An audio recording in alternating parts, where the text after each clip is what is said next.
Hi, welcome back to Farms and Frontlines. I am your host, Max Terzano. I'm joined as always by Jess Rudo. Hey there. And today we've actually got a really special episode. We're joined by our second ever guest that we're very excited to have, Dr. Zane Swanson. We'll kick things over to him in just a second, but just a quick disclaimer that everything that we say, our thoughts and opinions, do not reflect anyone but ourselves. With that in mind, anything you want to say, Jess, before we kick it over to Dr. Swanson?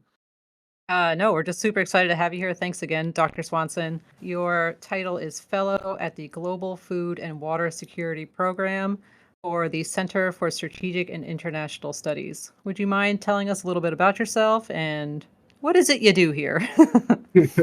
Sure. Well, thank you so much for having me on. Really excited for this conversation, and feel free to call me Zane. It's way easier.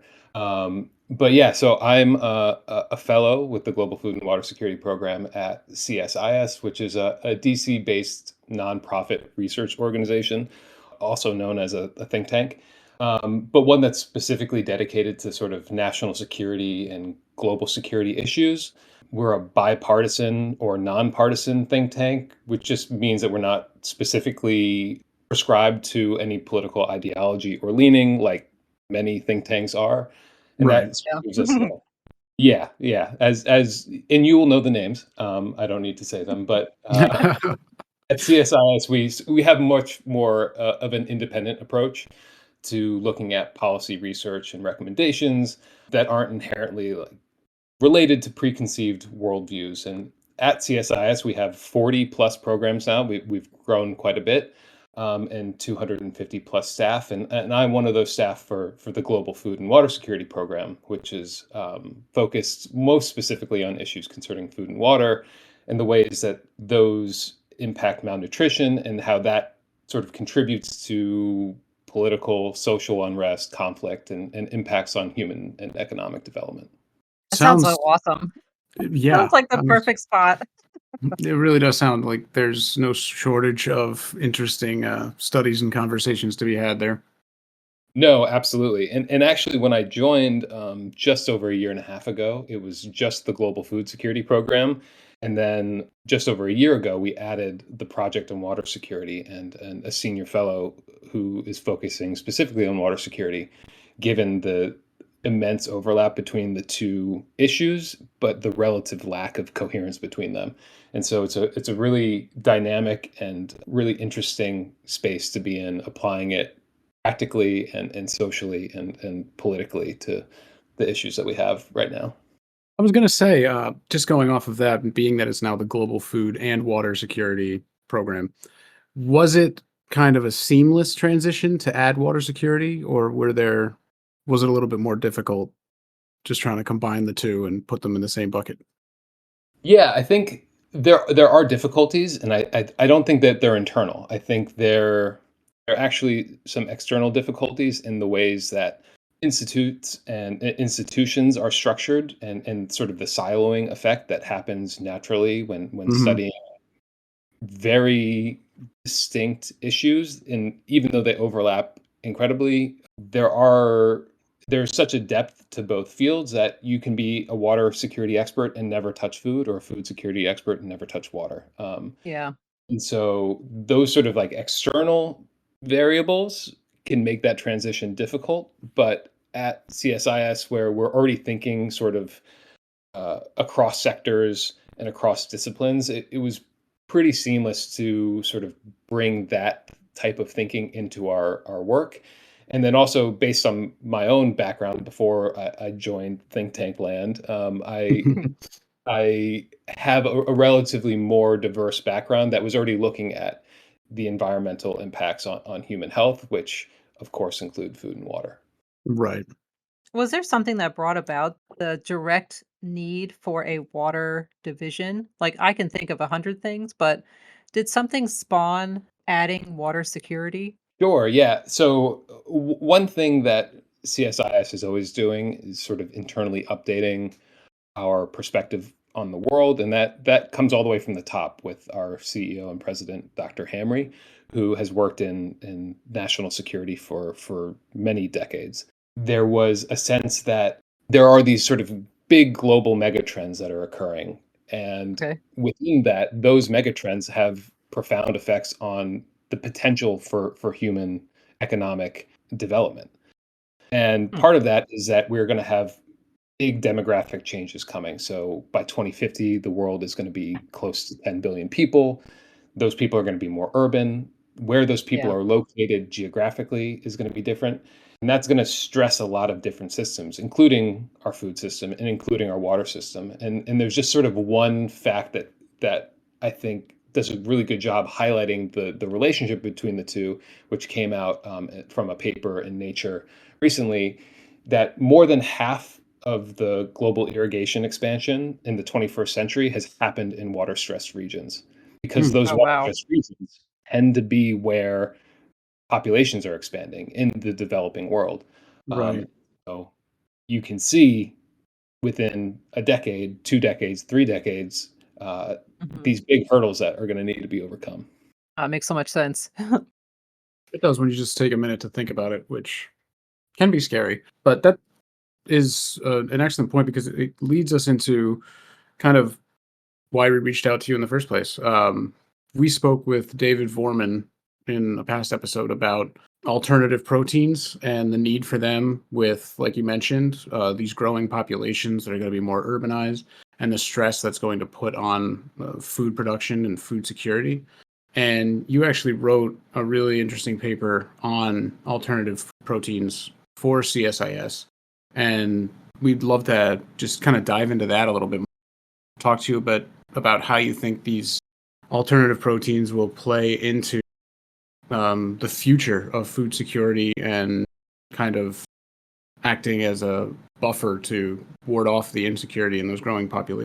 Yeah, absolutely. I listened to that episode and was heartened by the discussion and how in depth you got. So more than happy to dive into alternative proteins, which was actually the first project I worked on when I moved to CSIS.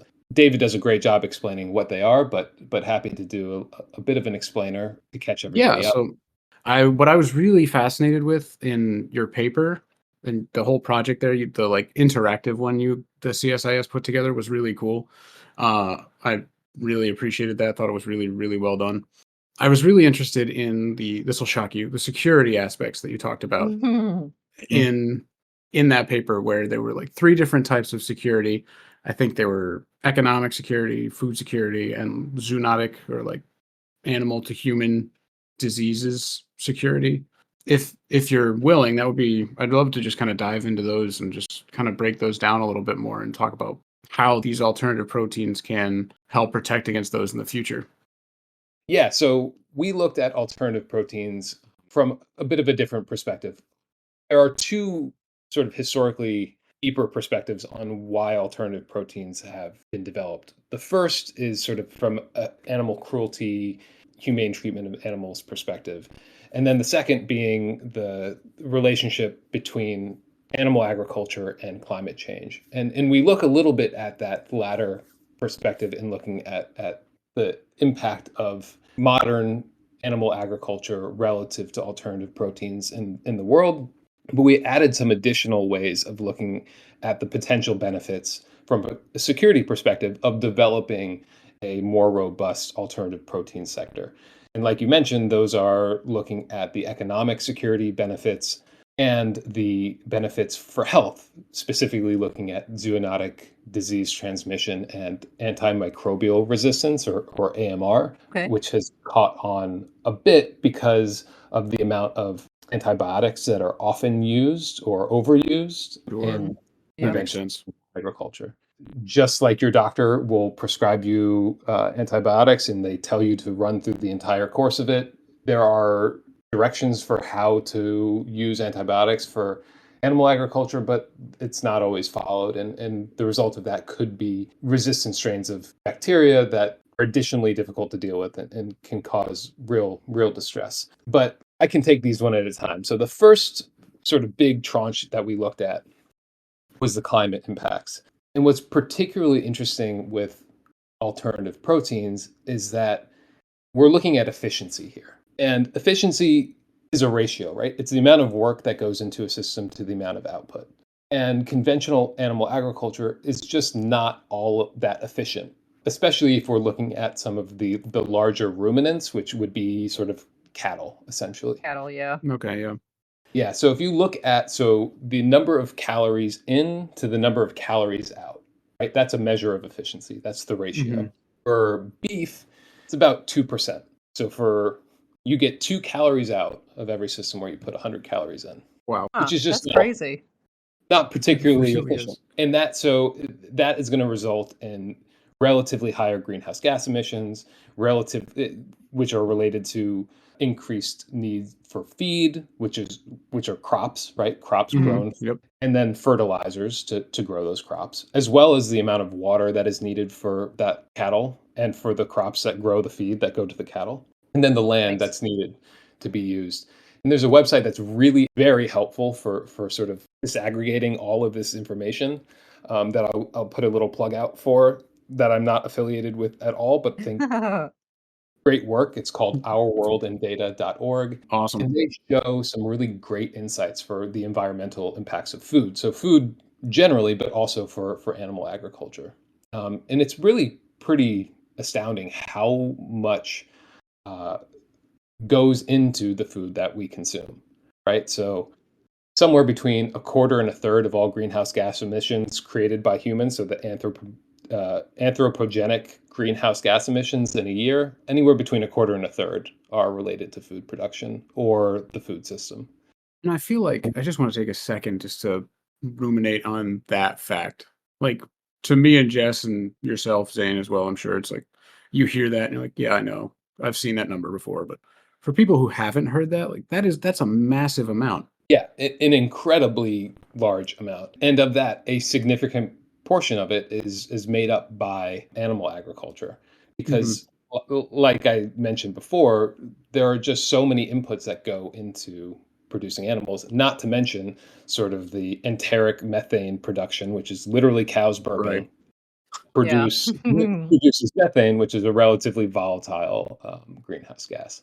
Right. Uh, I don't want this to sound like I'm coming from the humane perspective, because I'm looking at this purely from sort of a more security perspective. But if we're just Hmm. thinking in terms of the greenhouse gas emissions related to animal agriculture, the number of animals that are slaughtered for meat per year in 2022, which can also be found on Our World in Data, is pretty astounding. In the world, if you Hmm. had to guess, how many billion animals? Oh man. Well, you already surpassed my estimation when you said billion. So I would Yeah, say 120 billion. pretty close. Oh, yes. It's actually a little bit better than that, so we can take some solace from that. But it's 83.3 billion animals in 2022. Dang. oh, that's what I was gonna say. Yeah. So that's That's going what to you're be gonna say. mostly it's Yeah, going that to be was mostly, my guess. but regardless, that's a lot. And in Yeah. relative to 1962, it's a 10 times increase. So quite a few, which is what goes to how why we produce so much greenhouse gas emissions related to Hmm. agriculture. Yeah, and I mean that number is just gonna get bigger as the population expands. So Yeah. I have a question. So in regards to this industry is growing, this cattle specifically, or just animal protein in general is growing. That equates to other things, right? There's some reasonings behind this number growing, like economically. There's trends that not support that data, but can explain some of that data. Is that accurate? Yeah, so as the world grows, of course, it demands more meat, right? So Mhm. there are more people. It's pretty easy arithmetic. If you look also at sort of the the enriching of the world, so how Yeah. the global GDP increases, or local GDP increases, as GDP increases, there is Hmm. also an increase in demand for meat. As the world urbanizes, there's also an increasing demand for meat. And so some people might say, well, as the world urbanizes, it becomes richer. So those are the same, but you can also look at those independently, and independent of each other, they both relate to an increased demand in animal agriculture. Right. So there are three different trends, which are all interrelated, but all independently increase the amount of meat that's going to be consumed, and some estimates are saying that it could double, close to double by 2050, and certainly by 2100. I know in our conversation with David, he was saying we would need land equivalent to the land mass of Africa by 2050 to continue to just grow crops to feed animal Mhm. agriculture, which Yeah, is obviously That's a problem. We don't have huge. that land just lying around. It's a huge problem. So half of the world's habitable land right now is used for agriculture, and 80% of that is used for livestock. So either meat, dairy, Wow. textiles, or the croplands that are used to grow the feed for those animals.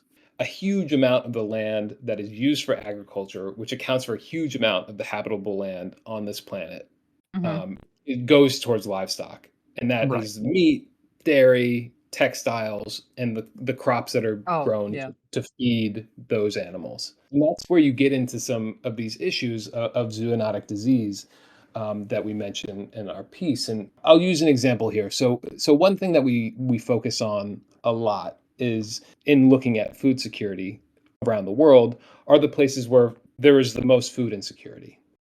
Makes Um, sense. and those would be areas of the developing world, often termed the global south, which is just basically anywhere that's not North America and Europe. Gotcha. But we can call it the developing world. So that would primarily for the purposes of looking at demographic changes would look at Africa and South America as the two regions that are going to grow the fastest over the next coming decades. And Africa specifically is going to grow really rapidly and urbanize really rapidly. hmm And those are also the places where we see potential for what we call in the piece the zoonotic disease trap of animal agriculture. And Hmm. that's not a term that we derived ourselves, but it explains this scenario in which the increasing demand of animal agriculture is going to have two different effects that both increase the risk of zoonotic disease transmission. And Okay. zoonotic disease transmission is really important to understand because a lot of diseases are zoonotic in nature, right? Right. Hmm. Swine flu, bird flu. There's debate about COVID-19, Right. but I'll list that within zoonotic diseases. Oh, wow. And right now, bird flu is pretty hot in the news. At the time of recording, there was the first case of bird flu in humans not associated with somebody Yep. exposed to animals in Yep. Oh, in the dang. Okay. hmm That's in the frightening. US. Yeah, Yeah. very scary stuff. But so this zoonotic disease trap of animal agriculture is there are two ways of increasing meat production to match demand. One is to expand land use, right? So you have more land, therefore you have more cattle Right. or livestock, or you intensify your production. So more livestock per unit of area. So kind of Mm. getting into the realm of like factory farms. Exactly. Right? And both of these scenarios result in greater risk of infectious disease transmission through slightly different mechanisms. As you Hmm. expand land use, particularly in areas that can expand, think of Brazil, which produces a huge amount of cattle. Hmm. Yeah. What, what do you run into? You run into more wild animals, and the Right. interface between agricultural land and wilderness increases. So the chances of those animals interacting increases, and the chance of transmission of wild diseases to those animals that then end up in the food system increases. Right. Right. Right. Mm. Then, if you look at intensification, animals are closer together. And what do we know about population density generally? It's easier to spread diseases, right? That's why when Yeah. COVID hit, urban centers were the first to report huge numbers because it's just easier to transmit diseases when you're in closer contact with another being, right? My first thought was, we don't wash our hands. And I was like, no, that doesn't apply to animals. Yep, What, yeah, what did we animals. learn from COVID? We're gross. Nope. Wait a minute. Wait a minute. Yep.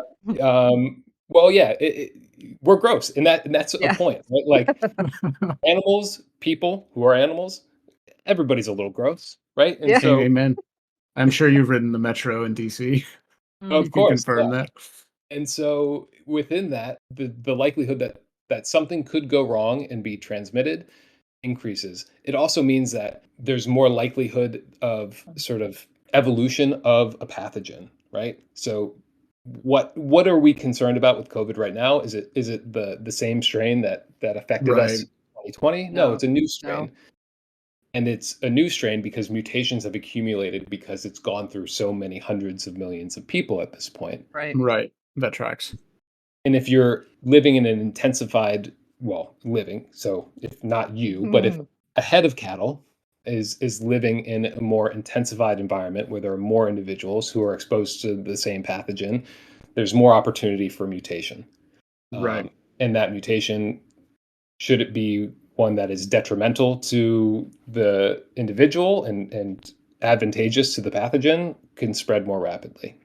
And that's So, dangerous for, a number of reasons for human health. But like Jess and I did a series on Haiti recently, and Mhm. we talked in one episode about how the Creole pig was wiped out. I mean, it's extinct now because it got, what was it, the African swine flu from African mhm, swine flu, yeah. The pigs USDA from Africa. Yeah.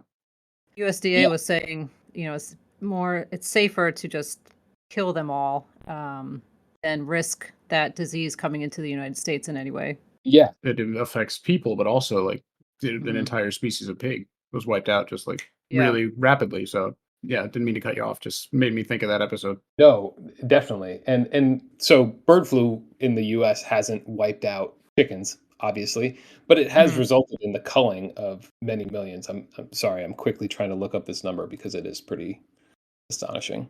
Right. It's something like 20 million, isn't it? Or 200 million? I remember it's like insane. That's Yeah, yeah. Wow. it's somewhere in that range.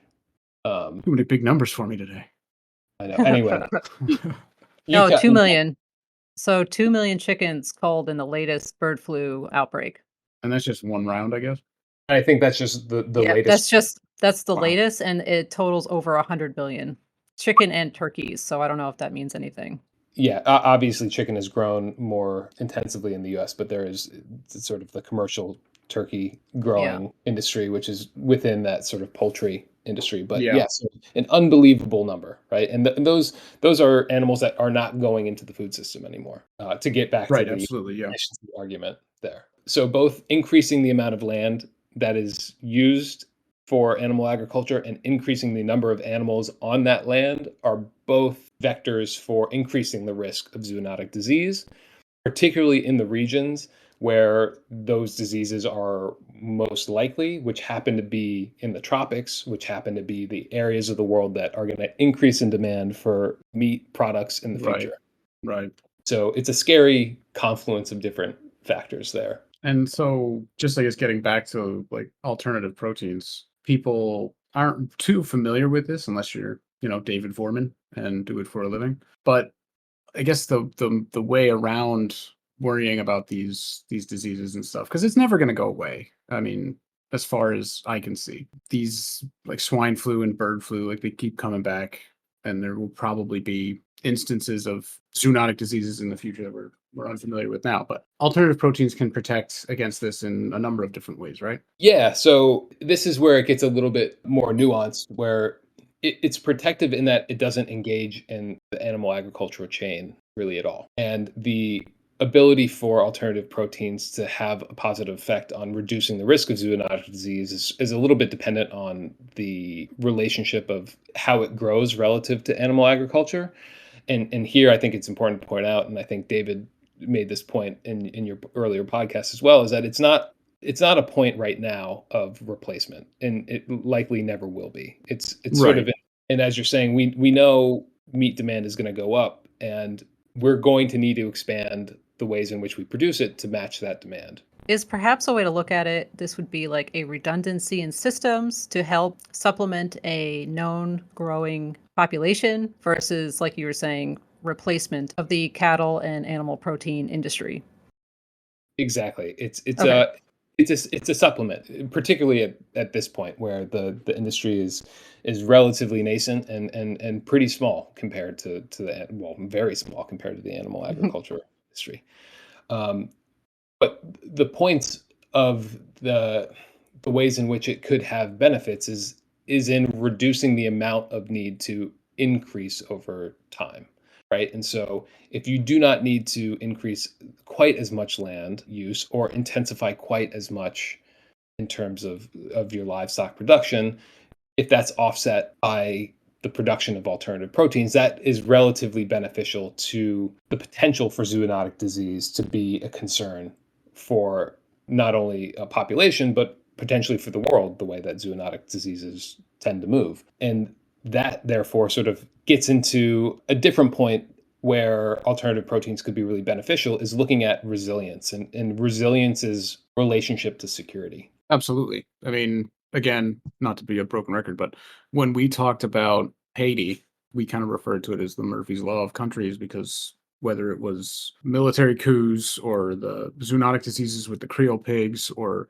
natural disasters, things were always happening where their crops were just completely wiped out and they weren't able to harvest these crops, they weren't able to use them, so they were in between a rock and a hard place. It was just a super tough time.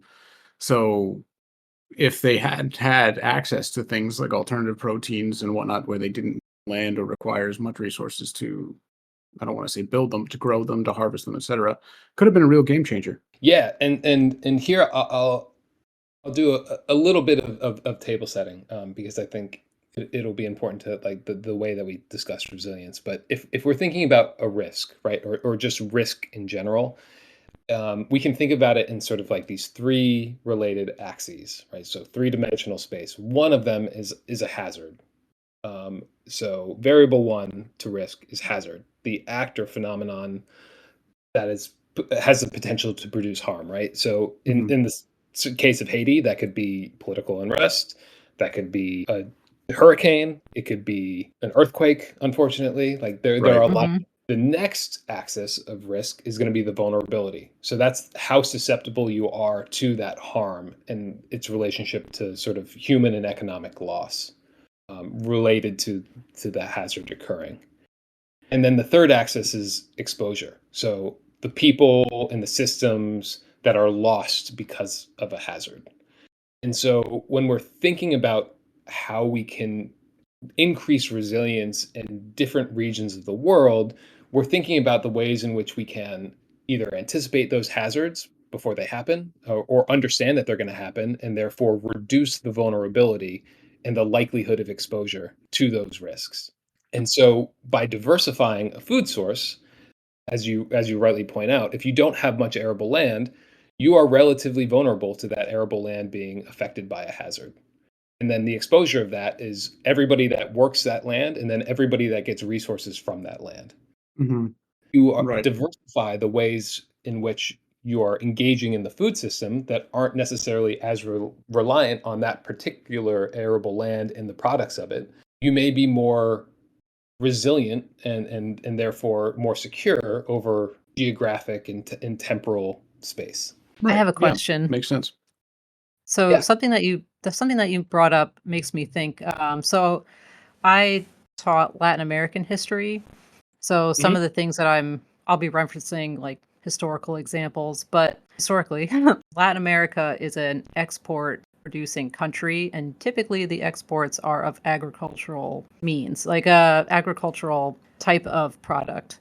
Mhm. So in thinking about alternative proteins, economically, you touched on it earlier just a little bit, but in the job market, do you see alternative proteins being an addition or taking away from the job market? Because that also would tie into some of these security concerns, I would think. Definitely. So it would certainly be an addition instead of sort of a replacement. If we look at the US, for example, right, what's one thing that we have in abundance is arable land and Hmm. the livestock and crops to grow on it. Regardless of that, right, only about 2% of the US population is engaged in the agricultural industry. Right. And of those people who are in the agricultural industry, they are dependent in a lot of ways geographically on where that arable land is. And that's going to be the breadbasket of the US, right? Hmm. Right. Or smaller farms that are found outside of it. Right. Hmm. What alternative proteins offers is a means of producing protein, which right now, notwithstanding the current production of plant based meat, is restricted only to those areas where livestock can be grown and then the areas where they can be processed. Right. Okay. But alternative proteins offer a way in which you can produce proteins that are in demand by a population that is disaggregated or separated from the land where it needs to be grown. There are inputs that need to be grown, like the crops that also go to the animal feed, but you can Mhm. produce them in a broader range of geographic locations at different times and relatively more quickly, right? Because you're not waiting for a head of cattle to grow to maturity. Right. And Like, so I think Okay. one of the companies David referred to last time we talked was this company in the Bronx growing cultivated meats. exactly, you can be growing alternative proteins in urban settings. You can't do that with cattle, or Right. and you can try. I think China is probably doing some of that with pork, honestly, Yeah. but it's not the way that we do it. And this is one of the reasons why right now, where the sort of the industry is being propelled is by sort of smaller, economically high income countries with very little arable land. And there I'm thinking about Singapore, right? Where can you buy cultivated meat in the grocery store and at a restaurant? It's in Singapore because they are a high income country, but they don't have arable land. Mm. And they are hedging against a food system that has had many, many shocks in the past years and Right. decades. Those are environmental shocks, but also shocks related to conflict, and the war in Ukraine being a great example, which all disrupts their food system because they import more than 90% of it. Which is And a great Mm. point because we did our first episodes in this entire podcast on the Russo-Ukraine conflict and how just the sheer amount of grain that comes out of there. And when we were doing it, I wasn't thinking that a lot of that grain is needed to feed livestock. It was kind of shocking to me when we started tracking the shipments and seeing where they were going and what they were being used for and everything out of the Black Sea blockade and all of that. So it really is just this global issue where it's not just affecting humans who are trying to eat wheat, but the whole system. yeah, and the heads of these countries understand that, and they understand the ramifications if prices of food go up. Right? We understand that in the U.S. when we just went through inflation of Mhm. food in the way that results in sort of social unrest. You can also see that in the way that China has reacted towards Russia with Russia's invasion of Ukraine, because China gets a huge amount of their Yeah. cultural imports from Ukraine. And they understand that should prices go up on commodities as their own population is increasing in wealth and demanding more food and more foods that are less efficient, like pork and cattle, that it could be really disruptive politically if they aren't able to reliably source food from around the world. Right.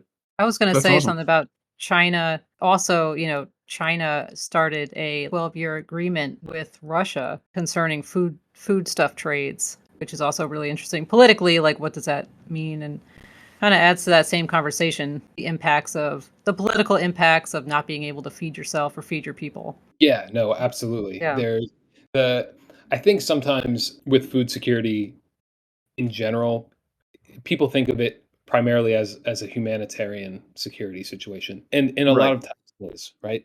Mhm. 1 in 11 people last year based on FAO, so the Food and Agricultural Organization of the United Nations, which is the United Nations information collection agency on food security.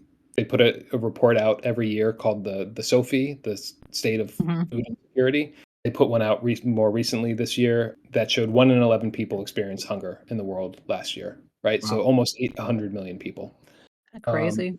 That's yeah. we often think of food security as primarily a humanitarian security issue, which it certainly is with those numbers. But it is also true at the same time that both food and water security is about economic security. It's about ecological security, given the relationship between agriculture and climate change and land use change. And it's also about political security and stability. And the well-being and livelihoods of people are reliant on food first and foremost, right? Yeah. Biology is about turning calories into offspring. And so ensuring that is a really important part of overall security for countries, and it's growing in understanding. So I guess how does, in your purview, how would the alternative proteins play into that? Because it is in such a like an infancy stage. Yeah. So the ways in which alternative proteins will play into the broader food security landscape is going to be really dependent on the ways in which it develops over the next years and decades. Is it going to remain a commodity for high income countries that are looking to diversify and sort of disconnect from larger food chains, global food chains, or is it going to be something that can be produce technology in the US or Singapore or Israel, the Netherlands, that is able to be leapfrogged into countries in developing contexts, like Hmm. across South America or across Africa? And if that's the case, then there are ways in which you can imagine increasing the diversity of and quantity of protein available to people who otherwise wouldn't be able to have access to it. Could be really beneficial for micronutrient deficiency, or just general food security, as a lot of people can't afford the least expensive healthy meals, and Right. it could help drive down the cost of protein, which we know is incredibly important for a healthy diet. Right. Zane, so you mentioned growing this industry and this technology and then leapfrogging it to other areas of the global south. Again, I'm looking back at Latin American history. Are there voices or concerns that are coming from the global south that are asking for this technology, or anybody at the table to speak for those countries that are kind of included when you talk about global south? So right now for alternative proteins, unfortunately, the biggest and loudest voices are coming from these high income countries. They're coming from the US, who is leading the way, as well as Singapore and Israel. And actually China as well is doing a lot of work in the space. It's a little more opaque to understand it, Hmm. in exactly what they're doing, but rest assured they are doing it. Right. Okay.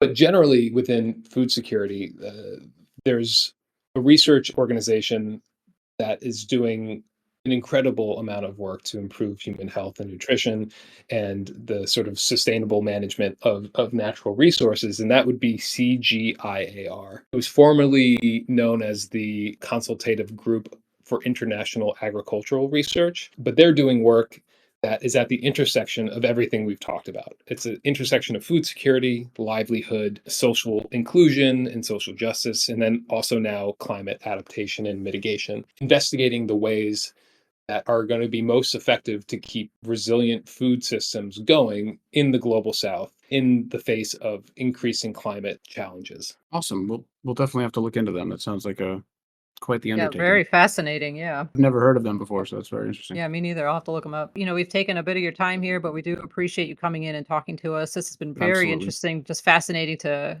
dig into a little more. So thank you again. Please come back and we'll talk more.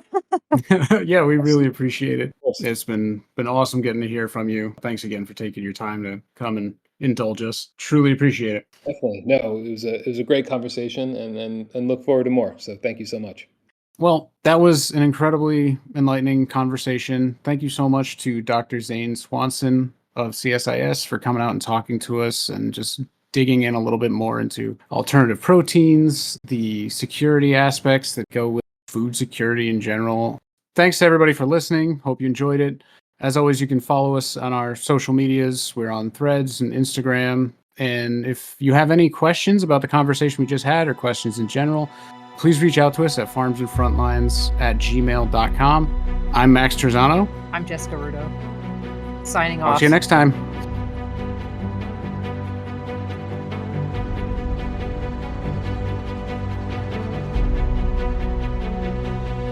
Also, I apologize. A dump truck just I know, we heard it.